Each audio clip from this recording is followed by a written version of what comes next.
या व्हिडिओमध्ये आपण बघणार आहोत ते म्हणजे मॉडर्न पिरियोडिक लॉ, त्याचबरोबर मॉडर्न पिरियोडिक टेबल आणि structure of modern periodic table. आता ज्या वेळेस मेंडेलिव्हनं पिरियोडिक टेबल तयार केला त्यावेळेस आपल्याला ॲटमच्या आतमध्ये काय आहे हे माहिती नव्हतं। मग आपण वेगवेगळ्या प्रकारचे एक्सपेरिमेंट कशासाठी केले तर ॲटमच्या आतमध्ये काय आहे हे शोधण्यासाठी, आणि त्या एक्सपेरिमेंट मध्ये आपल्याला शोध लागला तो म्हणजे इलेक्ट्रॉन। आता इलेक्ट्रॉनचा शोध लागल्यानंतर आपण इलेक्ट्रॉन आणि ॲटॉमिक नंबर यांचा संबंध जोडायला चालू, आणि या पिरियड मध्ये हेनरी मोझले यांनी एक्स-रे ट्यूब या एक्सपेरिमेंटने प्रूव्ह केलं। काय प्रूव्ह केलं तर atomic number is the most fundamental property of an atom rather than atomic mass. म्हणजे ॲटॉमिक मास पेक्षा ॲटॉमिक नंबर हा सगळ्यात फंडामेंटल प्रॉपर्टी आहे कुणाचा तर एखाद्या ॲटमचा। आणि मग त्यांनी या ॲटॉमिक नंबरचा आणि न्यूक्लियस वरती असणाऱ्या चार्जचा संबंध सांगायला किंवा शोधायला त्यांनी चालू केलं। त्याचबरोबर ॲटॉमिक नंबर आणि न्यूक्लियस मध्ये असणाऱ्या प्रोटॉनचा संबंध त्यांनी जोडायला किंवा सांगायला चालू केलं। आणि मग या सगळ्या एक्सपेरिमेंट वरून त्यांनी पिरियोडिक लॉ तयार केला, आणि तो पिरियोडिक लॉ कोणता आहे? Properties of elements are a periodic function of their atomic number. Modern periodic law हा मेंडेलिव्ह पिरियोडिक लॉ प्रमाणेच आहे, परंतु फरक काय आहे तर मेंडेलिव्ह पिरियोडिक लॉ मध्ये ॲटॉमिक मास बद्दल सांगितलेलं आहे, तर मॉडर्न पिरियोडिक लॉ मध्ये आपल्याला ॲटॉमिक नंबर बद्दल सांगितलेलं आहे।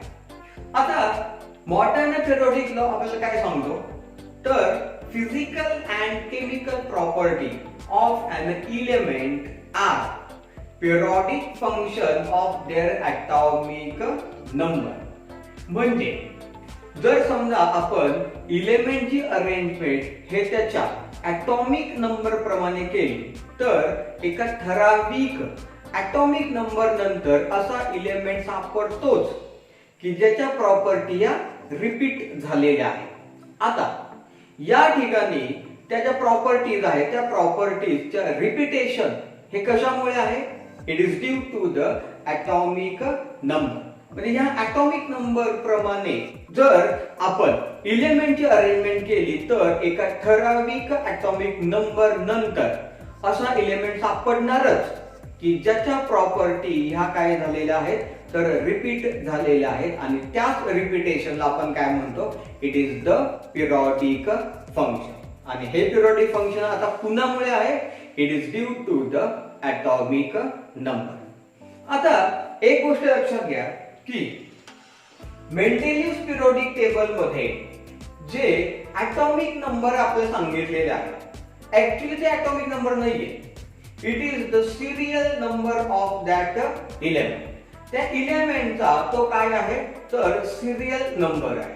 हे गोष्ट तुम्ही लक्षात घ्या, कारण ॲटॉमिक नंबर हे मेंडेलिव्ह पिरियोडिक टेबल मध्ये सांगितलेले नाही। आता आपण बघणार आहोत ते म्हणजे मॉडर्न पिरियोडिक टेबल किंवा लॉंग फॉर्म पिरियोडिक टेबल। आता जर आपण मॉडर्न पिरियोडिक टेबलचा विचार केला, एलिमेंटची अरेंजमेंट कशी केलेली आहे तर increasing order of their atomic number.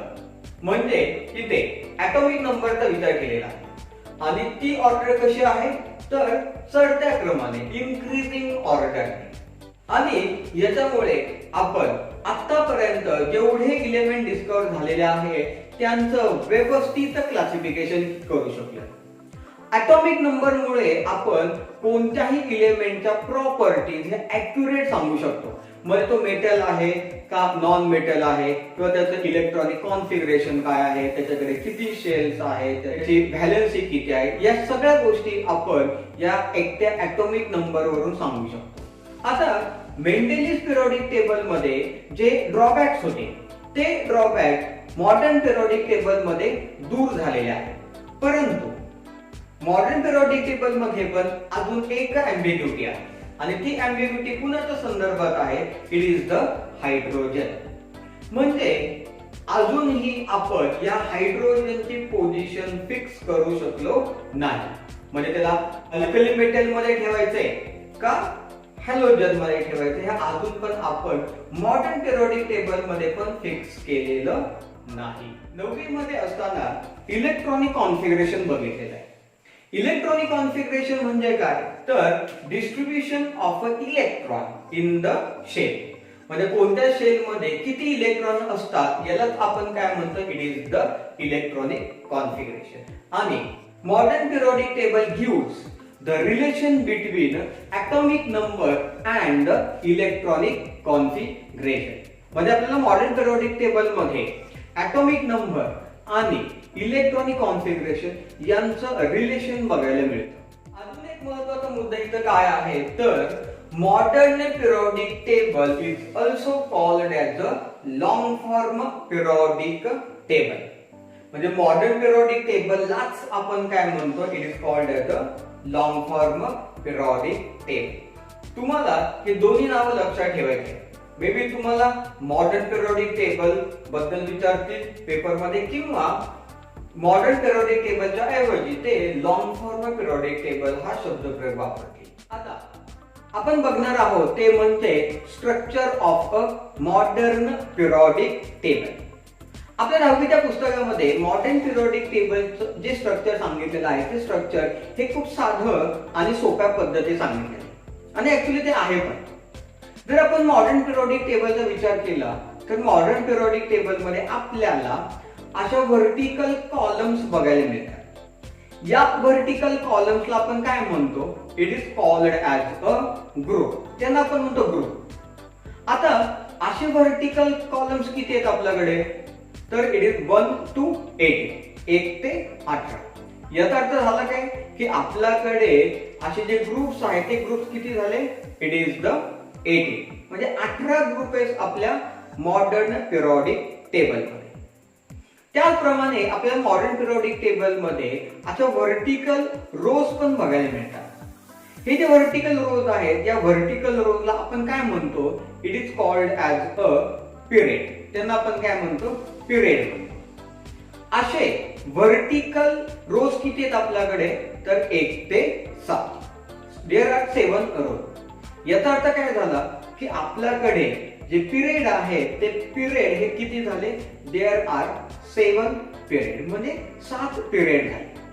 आता या 7 पिरियडच्या व्यतिरिक्त आपल्या पूर्ण मॉडर्न पिरियोडिक टेबलच्या बॉटमला आपण अजून 2 रोज तयार केलेले आहेत. आता हे जे रोज आहेत ते रोज कुणासाठी आहे, तर it is the lanthanide series and the actinide series. जो पहिला रो आहे तो पहिला रो त्याला म्हणतात लॅन्थेनाइड सिरीज आणि जो दुसरा रो आहे त्या दुसऱ्या रोला म्हणतात it is the actinide series. जर आपण 18 ग्रुप आणि सर्व पिरियड जर कन्सिडर केले तर एकूण किती बॉक्स तयार होतात, देयर आर 118. म्हणजे 118 बॉक्स तयार होतात. 118 बॉक्स तयार झाले याचा अर्थ काय की आपल्याकडे 118 इलेमेंट ठेवायला जागा आहे. आता रिसेंटली आपण काही नवीन इलेमेंट शोधले गेले आणि याच्यामुळे आपला जो पूर्ण मॉडर्न पिरियोडिक टेबल आहे तो मॉडर्न पिरियोडिक टेबल हा कंप्लीट झालेला आहे.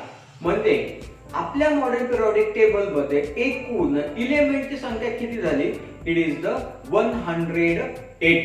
118 इलेमेंट आहेत and our periodic table is complete. आता जर आपण मॉडर्न पिरियोडिक टेबलचं व्यवस्थित ऑब्झर्वेशन केलं तर आपल्याला अजून एक गोष्ट जाणवते. Our modern periodic table is classified according to the electronic configuration of an element. इलेमेंटच्या इलेक्ट्रॉनिक कॉन्फिगरेशननी पण आपण इलेमेंटचं क्लासिफिकेशन केलेलं आहे. आता या इलेक्ट्रॉनिक कॉन्फिगरेशन वरून आपण इलेमेंटचं क्लासिफिकेशन हे कशामध्ये केलेलं आहे? It is the S block element, त्याचबरोबर पी ब्लॉक इलेमेंट, त्याचबरोबर D block element and the F block element. म्हणजे आपल्याकडे एकूण 4 ब्लॉक्स आहेत. ते कुठले आहेत? It is the S P D and F. S P D and F block element. आता तुम्हाला लक्षात ठेवायचं आहे की कोणता ग्रुप हा कोणत्या ब्लॉक मध्ये येतो. तर त्यासाठी साधी सोपी आपल्या मॉडर्न पिरियोडिक टेबलचं ही जी डायग्राम आहे ती डायग्राम तुम्ही व्यवस्थित लक्षात ठेवा, कारण या डायग्राम नुसार आपण सर्व ब्लॉक हे व्यवस्थित सांगू शकतो. तर S P D and F, S P D and F, S first and second group, त्याचबरोबर पी 13 to 18 ग्रुप, त्याचबरोबर डी म्हणजे मधल्या, it is the 3 to 12 groups and F म्हणजे जे बॉटमला आहे, बॉटमला कोण आहे? It is the lanthanide and actinide series. त्याला आपण काय म्हणणार आहे? It is called as a F block element. म्हणजे एस 1 आणि 2, त्याचबरोबर पी म्हणजे 13 ते 18, त्याच्यानंतर मधले म्हणजे डी कुठले झाले ते 3 ते 12, आणि त्याच्यानंतर एफ म्हणजे कुठले झाले? बॉटमचे. बॉटमचे कुठले? It is the lanthanide and actinide series. आता जर आपण या एस पी डी आणि एफ ब्लॉकचा जर विचार केला तर डी ब्लॉक इलेमेंट जे आहे त्या डी ब्लॉक इलेमेंटला आपण म्हणतो it is called as a transition element. Transition elements म्हणजे काय? तर ज्यांच्या 2 शेल्स या इनकम्प्लीट असतात त्यांना आपण काय म्हणतो? It is called as a transition elements. आता जे लॅन्थेनाइट आणि ऍक्टिनाइट सिरीज मध्ये येतात म्हणजे कुठले झाले? It is the F block element. या एफ ब्लॉक इलेमेंटला इनर ट्रान्झिशन इलेमेंट पण म्हणतात. आता इनर ट्रान्झिशन इलेमेंट म्हणजे काय?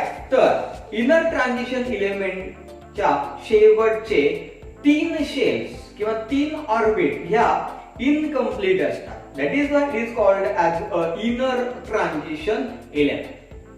आता या ब्लॉक मध्ये एस पी डी आणि एफ या ब्लॉक मध्ये जर आपण या पी ब्लॉकचा जर विचार केला तर या पी ब्लॉक मध्ये आपल्याला एक झिगझॅग लाईन बघायला मिळते. आता ही जी झिगझॅग लाईन आहे ती झिगझॅग लाईन काय करते? It separate the metal from non metals. याचा अर्थ झाला काय? तर झिगझॅग जी लाईन आहे त्या लाईनच्या एका साइडला सर्वच्या सर्व मेटल्स आहेत आणि दुसऱ्या साइडला सर्वच्या सर्व नॉन मेटल्स आहेत. म्हणजे याचा अर्थ झाला काय? तर पी ब्लॉक इलेमेंट्स मध्ये जी झिगझॅग लाईन आहे त्या झिगझॅग लाईनच्या राईट साइडला जे इलेमेंट्स आहेत ते आर नॉन मेटल्स आणि लेफ्ट साइडला जे इलेमेंट्स आहेत ते आर द मेटल्स. बरोबर या झिगझॅग लाईन मध्ये जे इलेमेंट येतात दे show the property of both metals and non metals आणि त्यांना आपण काय म्हणतो? It is called as a metal. म्हणजे मॉडर्न पिरियोडिक टेबल मध्ये आपण क्लिअरली आयडेंटिफाय करू शकतो की झिगझॅग जी लाईन आहे त्या झिगझॅग लाईनच्या लेफ्ट साइडला काय आहे? It is the metals. Right साइडला काय आहे? It is the non metal. आणि त्या झिगझॅग लाईन वरती काय येतं? It is the metal. ते झाले मेटल. जर आपण ग्रुप आणि पिरियडचा विचार केला तर आपल्याला एक गोष्ट जाणवते की ग्रुप मध्ये जेवढे इलेमेंट्स येतात they have the same chemical property. म्हणजे त्यांच्या ज्या प्रॉपर्टीज आहेत त्या प्रॉपर्टीज आपल्याला सारख्या दिसतात. परंतु हे जर आपण पिरियड मध्ये बघितले पिरियड मध्ये लेफ्ट कडून राईट कडे जात असताना आपल्याला त्यांच्या प्रॉपर्टीज चेंज होताना दिसतात. म्हणजे पिरियड मध्ये जे एलिमेंट्स येतात ते does not have the same property, परंतु ग्रुप मध्ये जेवढे पण एलिमेंट्स आहेत they have the same property. तर हे झालं आपल्या 10वीच्या पुस्तकामध्ये सांगितलेलं structure of a modern periodic table.